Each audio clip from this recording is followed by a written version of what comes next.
प्यारे बच्चों, आज हम मेटल्स और नॉन मेटल्स की फिजिकल प्रॉपर्टीज़ के बारे में पढ़ेंगे। जैसे हमने पहले ही बोला था कि हम मेटल्स को क्लासिफाई कर सकते हैं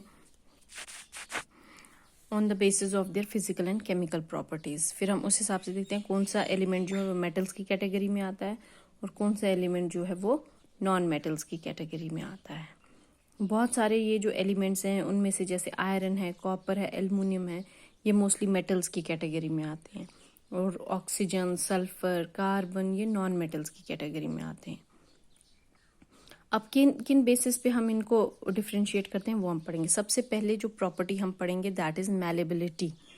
मैलेबल, हम बोलते हैं मेटल्स जो हैं ये मैलेबल होते हैं। मैलेबल से क्या मतलब है कि आप इनकी पतली पतली शीट्स बना सकते हो। कोई भी मेटल आपके पास है, आप उसको हैमर से बीट करते हो, आप उससे पतली पतली शीट्स बना सकते हो। जैसे आपने देखा होगा एल्युमिनियम फॉयल, वो बेसिकली क्या एल्युमिनियम की बनी होती है वो फॉयल, और कितनी पतली आपने उससे शीट बनाई होती है जो आप अपना फूड रैप करने के लिए यूज करते हो या बाकी और चीज़ों के लिए। वो ब्रेक नहीं हो, वो टूटती नहीं है, कितनी पतली शीट आपने। तो यही इसी प्रॉपर्टी को बोला जाता है मैलेबिलिटी, जिसमें हम मेटल्स को हैमर कर सकते हैं पतली पतली शीट्स में।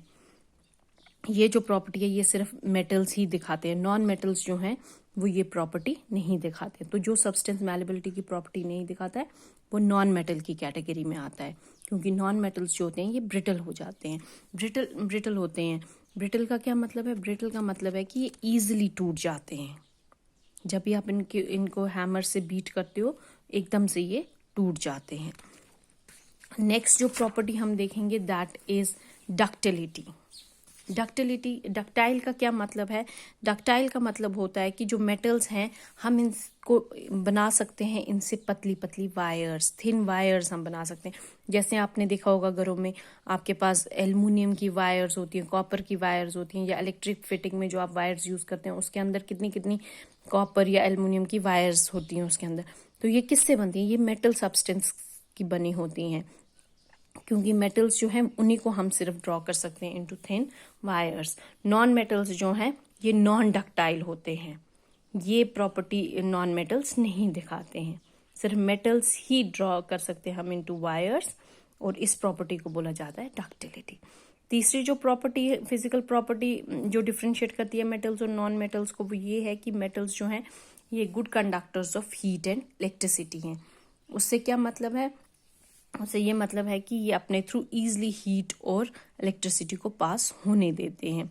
जैसे आप जो घरों में यूटेंसिल्स यूज करते हो वो एल्युमिनियम के होते हैं, कॉपर के होते हैं, उनके थ्रू क्या होता है इजीली आपकी हीट पास होती है और आपका फूड कुक हो जाता है, क्योंकि ट्रांसफर हो जाती है आपके गैस स्टोव से सीधा आपके यूटेंसिल में हीट ट्रांसफर होती है और आपका फूड कुक हो जाता है। जो नॉन मेटल्स होते हैं, non metals poor conductors of heat and, उनके थ्रू कोई हीट और इलेक्ट्रिसिटी पास नहीं होती है। फिर उसके बाद नेक्स्ट जो प्रॉपर्टी है दैट इज लस्टर। लस्टर का मतलब है शाइनी, इनमें चमक होती है।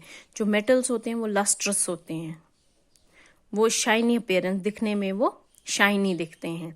जो नॉन मेटल्स होते हैं वो डल दिखते हैं, उनमें कोई ऐसी चमक या ऐसी कोई उनमें अपीयरेंस उनकी इतनी अच्छी नहीं होती है।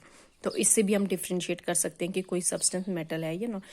और एक प्रॉपर्टी है जिससे हम ये बोलते हैं कि वो मेटल है या नो, वो ये है कि मेटल्स जो हैं वो बहुत हार्ड होते हैं, नॉन मेटल्स सॉफ्ट होते हैं, वो इजीली ब्रेक हो जाते हैं। इसलिए हम मेटल्स को हम यूज करते हैं ब्रिड्ज बनाने के लिए, या कोई हार्ड कोई चीज, कोई पोल बनाना है, कोई पिलर बनाना है, उसके लिए हम मेटल के सब्सटेंसेस यूज करते हैं, ना कि नॉन मेटल्स। Thank you.